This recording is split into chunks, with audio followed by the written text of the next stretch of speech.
in the post-Paradise Lost transition in Genesis is that human beings are called upon to sacrifice, right? And you see that particularly in the story of Cain and Abel, because two patterns of sacrifice are laid out in that story. And one is genuine sacrifice, and that's Abel, and the other is half-hearted, self-deceptive, instrumental sacrifice, and that's Cain.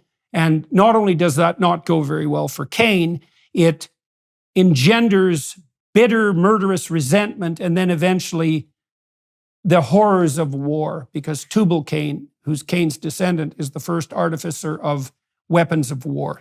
And it's after that story that the flood comes, and also the Tower of Babel. And so there's two forms of sacrifice outlined. And someone reading that who's a rationalist might object, well, why is sacrifice necessary? And I think that's actually an utterly clueless rejoinder. And here's why. So, for example, if you're going to be a scientist, there was a woman, I think her name was Barbara McClintock, and she spent her whole life studying variations of color in so-called Indian corn. And the consequence of that was she discovered a variety of facts about genetic structure that led to technological improvements in cancer treatment, but she labored in isolation for decades. Now, you might say, well, what was her sacrifice? And that's pretty obvious. Her sacrifice was that there was a trillion things in the world she could have been interested in and pursued. And she sacrificed every single one of them to the curiosity that made itself manifest in relationship to this strange genetic anomaly, right? And the thing is, every time you focus your attention on one thing instead of the multitude of other things, you're making a sacrifice. Okay, so you have to sacrifice in order to attend and act. There's no way out of it. And so then the next question emerges. Here's another element of sacrifice. If you're immature, there's only the present. As you become more mature, there's only the present and there's only you. As you become more mature, there's the future at longer and longer durations, and there's other people. And so what you do as you mature is you sacrifice you and the present to the future and everyone else. And if you don't do that, then you stay dangerously immature and psychopathic, right? Because you're completely self-centered and narcissistic. And so that's not good for you, because narcissistic psychopaths tend to fail, and it's certainly not good for everyone else. So you have to sacrifice to attend and act, and you have to sacrifice to mature.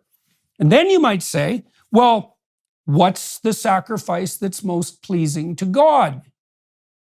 And the answer to that has to be something like, well, yourself, right? You have to offer up everything to what's transcendent. And I think that is that sacrifice that you described, that's an a priori act before the coming of the law, right? It's the willingness to voluntarily lay everything on the line in the pursuit of truth and life more abundant, something like that. And I think that is the pattern that's laid out in the Christian story. It looks to me like that's the pattern. Yeah, well, let me comment on that. I'm very interested that you mentioned Barbara McClintock, because actually she discovered the so-called jumping gene, and she really was the pioneer that's led to this third wave of biology I mentioned earlier. That's just a point aside, but it's extremely interesting. She was a pioneer, and she sacrificed a great deal.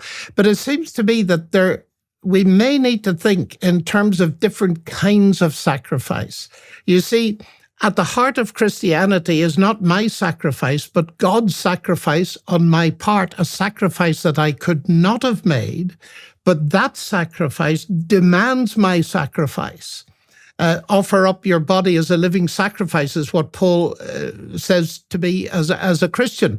But I'm prepared to do that. The power to do that comes from the fact that my acceptance with God depends on a sacrifice that's entirely outside of me, but can be appropriated by me. And that is when Christ died and rose again. Now, this goes very deep, but it goes to the heart of God doing something so that he can forgive me and deal with the guilt that I've incurred by my messed up behavior and all the rest of it. That's one thing. Now, in response to that, Yes, of course, we're called upon to sacrifice. And there are all these different levels. A mother sacrifices for her child. She doesn't sacrifice to some god. She gives up her time and her energy and sometimes slaves very hard working to make ends meet for the children. So she's given her all in that sense and at that level.